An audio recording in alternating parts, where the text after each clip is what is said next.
আজকে রাত্রে ডিমের কারিয়া রান্না করব। দেখো ডিমগুলো সিদ্ধ বসিয়ে দিলাম, আর পেঁয়াজ, রসুন, কাঁচামরিচ, আদা বাটা, জিরা বাটা, একটা দুধের প্যাকেট, টক দই নিয়ে নিলাম। এখন ডিম সিদ্ধ হয়ে গেছে, চলে নিলাম। তারপরে কড়িয়া বসিয়ে কড়িয়াতে তেল দিয়ে ডিমগুলো একটু ভেজে নিলাম। ভেজে নিয়ে এখন ডিমগুলো নামিয়ে নেব। ডিমগুলো নামিয়ে কড়িয়াতে তেল দিয়ে পেঁয়াজ দিয়ে দিলাম। পেঁয়াজগুলো লাল লাল হয়ে আসলে দেখো লবণ আর কাঁচামরিচ দিয়ে দিলাম। আদা বাটা, জিরা বাটা, মশলাটা একটু কষিয়ে নেব। কষিয়ে নিলে দুধের প্যাকেটটা গুলে দুধের প্যাকেটটা এখন দিয়ে দেবো কড়িয়াতে। দুধের প্যাকেটটা দিয়ে তারপরে টক দই দিয়ে দেবো। টক দই দিয়ে আবার একটু কষিয়ে নেব। কষিয়ে নিয়ে তারপর ডিমগুলো দিয়ে দেবো। ডিমগুলো হয়ে আসলে নামিয়ে নেব। সাথে রান্না করব লতি।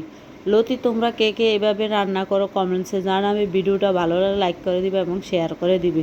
প্রথমে কড়িয়াতে তেল দিয়ে পেঁয়াজ রসুনগুলো দিয়ে দিলাম। তারপরে দেখো লতিগুলো দিয়ে দিলাম। লতিগুলো দিয়ে লবণ হলুদ দিয়ে ভালোভাবে বাটা মরিচ দিয়ে ভালোভাবে নাড়াচাড়া করে ঢাকনা দিয়ে দিলাম। দেখুন বাটা মরিচ দিয়ে রান্না করলে লতি অনেক স্বাদ হয়।